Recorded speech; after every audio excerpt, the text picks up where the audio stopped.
వచ్చిన ప్రతి ఒక్కరికి నా వందనాలు. ఎఫ్సి చిన్నతనం నుంచి ప్రార్థనలో కానీ ఏదైనా కానీ అన్ని దాంట్లో ముందుండేది. ప్రతి విషయంలో ఇప్పుడు చర్చికి వెళ్ళినా కానీ ఆ పాప స్వరం వినపడేది నాకు. అలాంటి ఆ పిల్ల స్వరం లేకుండా అయిపోయింది. ఆ పిల్ల లాస్ట్ క్షణంలో ప్రతి క్షణం నేను ఆ పిల్లతో ఒక 10 రోజుల నుంచి మాట్లాడలేదు. మాటలు లేకుండా అలాంటివి ఆ క్షణంలో బాబ నన్ను ఎలాగైనా హాస్పిటల్కి రప్పియాలని చెప్పి ఒక వీడియో తయారు చేసి అన్న నా పరిస్థితి ఎలా ఉంది రాస్తా అని ఒక మెసేజ్ చేసింది. అలాంటిది ఒక్క వారం ముందర నాకు కానీ తెలిసింది. అలాంటిది నాకు ఒక 2 రోజుల కింద నేను ప్రభాకర్ మామ, దేవ్ మామ, అబ్రహం బాబాయ్ రైల్వే గేట్కి వెళ్తున్నాము. ఆ బాబు ఉడికి వస్తుంది. నా బుజ్జుబాబు కూడా ఉన్నాడు పక్కన. బుజ్జుబాబుని పలకరిస్తుంది కానీ పలుకుతలేడు బాబాయ్. ఆ దేవ్ మామని పలకరిస్తుంది, ఆయన పలుకుతలేడు. లాస్ట్ ప్రభాకర్ మామని వచ్చి పిలిచింది, మామ మామ, ఆయన పలకలేదు. లాస్ట్ ఏం సీట్లు వచ్చినట్టు అన్నా నేను నీకు కనపడుతున్నానా అన్నా నీకు కనపడుతున్నానా అని అనేది. కనపడుతున్నా నాకెందుకు కనపడతలేవు, కనపడుతున్నావు అంటే ఒకటే ఒక పేపర్లో ఎప్పుడే పేపర్ తీసుకొని రాసి మా అమ్మ మా నాన్న ఇప్పుడు గొడవ పడకుండా హ్యాపీగా ఉన్న మా నాన్న ఇప్పటికైనా అని ఒక్కటే ఒక మాట చెప్పింది.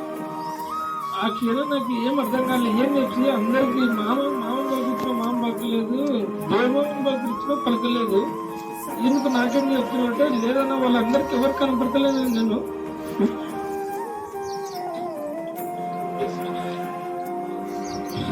నీకు ఒక్కరికే కనపడుతున్నాను అని ఒక పేపర్ రాసి లాస్ట్ నిన్న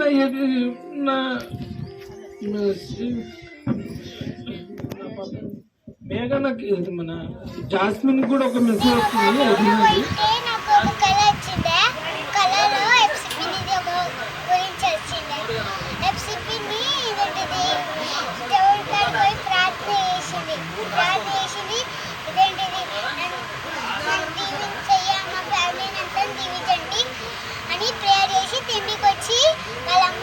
వాళ్ళ అమ్మ మాట్లాడుతుంటే ఎఫ్సిపిని చూస్తుంది కానీ అమ్మమ్మ ఎఫ్సిపిని చూడలేకపోతుంది అని ఎఫ్సిపిని ఏడ్చుకుంటే ప్రార్థన చేసింది.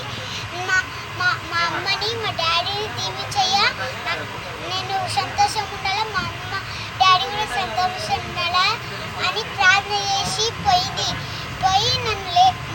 నా కళలో నన్ను లేపి ఇంకా అంటుంది, జాస్మిన్ లే జాస్మిన్ లే జాస్మిన్. అప్పుడు మిస్ వచ్చింది.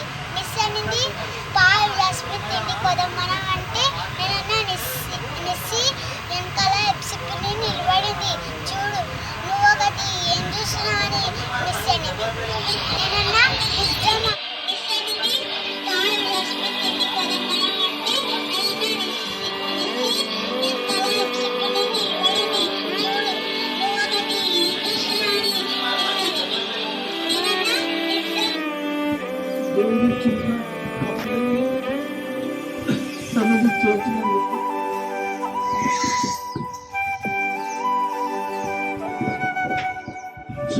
సాక్షి అంటే బాబురావు గారికి హృదయపూర్వకమనాలు. ఆ సాక్షికి శోభ గారు కూడా కొన్ని మాటలు మాట్లాడతారు.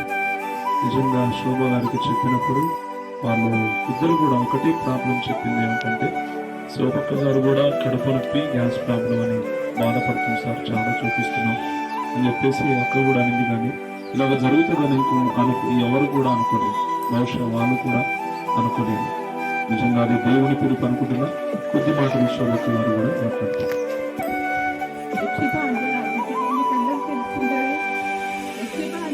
దేవుడికి ఇష్టరాలు, వాళ్ళ అత్త కొడుకు అప్పుడు పేరు పెట్టినాడు. దేవుడికి ఇష్టమైన కాబట్టి దేవుడు తీసుకున్నాడు. చర్చిలో ఎంతగా సేవ చేసేది, చర్చిలో పాటలు పాడేది, సంఘానికి తప్పకుండా వెళ్ళేది నా బిడ్డ. చదవాలమ్మా, నేను జాబ్ చేయాలి, నేను ఆశగా ఉన్నాను, కష్టపడి చదివించాను. అమ్మ తప్పకుండా చర్చికి వెళ్ళేది, చదివేది, డాడీ చూసుకునేది. అమ్మ నేను జాబ్ చేస్తానమ్మా, మిమ్మల్ని చూసుకుంటాను. అకస్మాత్తుగా నా బిడ్డలన్నీ దూరం అయిపోయారు. సేవకులుగా సంబంధిత శోభక్క గారు అలాగే సులమన్ రాజు గారు, కాపరిగా మిమ్మల్ని ఒకటే అడుగుతున్నాను. సంఘములో పెప్సీ బలియం లోటు మీరు తీర్చారు. మీరేం చేస్తారో తెలియదు కానీ